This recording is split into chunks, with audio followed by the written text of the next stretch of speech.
Have you ever promised yourself, tomorrow I'll start, only to repeat the same promise the next day? Most people think it's a discipline problem. They're wrong. You're not lazy. You're not incapable. But there may be a deeper reason why you can't stop breaking promises to yourself. Every broken promise chips away at your confidence. Not because you failed once, but because your mind starts believing your own words don't matter anymore. Have you ever caught yourself thinking, maybe I just don't have enough discipline? Today, we're going deeper than motivation. We'll uncover why this cycle happens, how it quietly steals your self-respect, and what you can do to rebuild trust with yourself, one honest step at a time. Most people think confidence comes before action. It rarely does. Confidence is built by collecting evidence that you keep your word. When you repeatedly promise to wake up early, exercise, finish a project, or finally make that difficult phone call, and then don't, your brain records something. Not failure. A pattern. Eventually it begins to whisper. Your promises don't mean much. That voice becomes louder than any motivational video.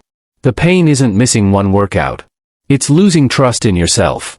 Healing begins when you realize that every promise kept, no matter how small, is evidence that you're becoming someone dependable. Not to others. To yourself.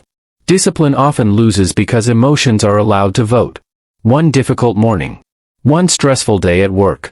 One uncomfortable conversation. Suddenly the promise changes. I'll do it tomorrow. Do you ever wonder why this keeps happening to you? Because emotions are temporary. Promises should not be. Your feelings deserve compassion. They should not always make your decisions. Real discipline is learning to say, I hear how I feel, but I also remember what I committed to. That is emotional maturity. Not emotional suppression. Many people don't fail because they're weak. They fail because they design success to be overwhelming. They expect a complete life transformation overnight. When they can't sustain it, they quit.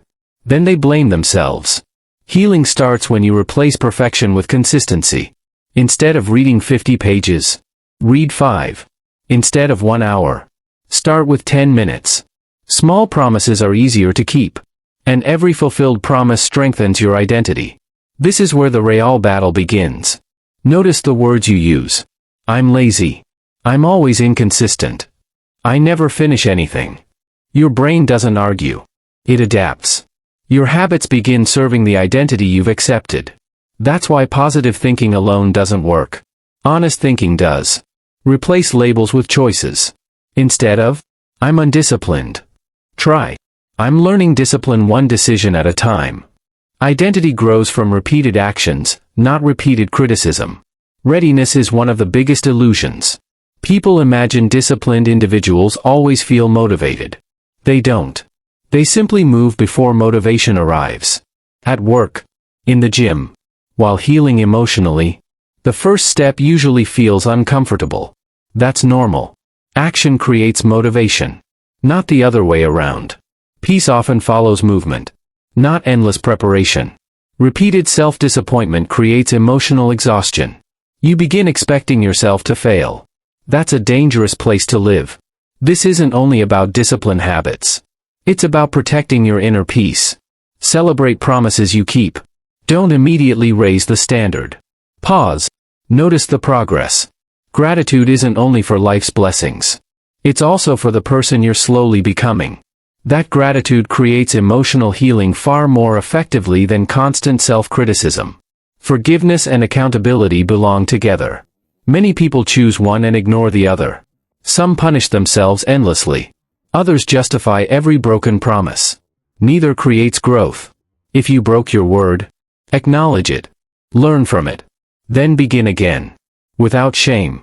Without denial. Patience with yourself isn't weakness. It's wisdom. Growth is rarely perfect. But it is always possible. Trust isn't restored through grand speeches. It's restored through repeated honesty. Keep one promise today. Just one. Drink the water. Take the walk. Finish the page. Send the email. Pray. Rest. Whatever matters most. Your future self isn't asking you to become perfect. Only dependable. One promise, repeated often enough, becomes character. If you've been wondering why you can't stop breaking promises to yourself, remember this. You don't rebuild self-respect in one dramatic moment.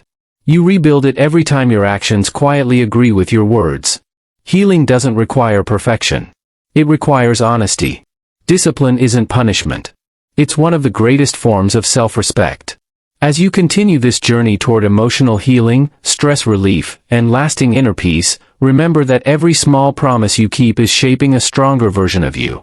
Start small. Stay patient. Trust the process. And one day, you'll realize you no longer need motivation to keep your promises, because keeping them has become part of who you are. If this message spoke to you, share your thoughts below. How are you healing today? And if you're walking this path of growth with us, subscribe to Motivation and Healing for more videos that strengthen your mind, restore your peace, and remind you that lasting change begins from within.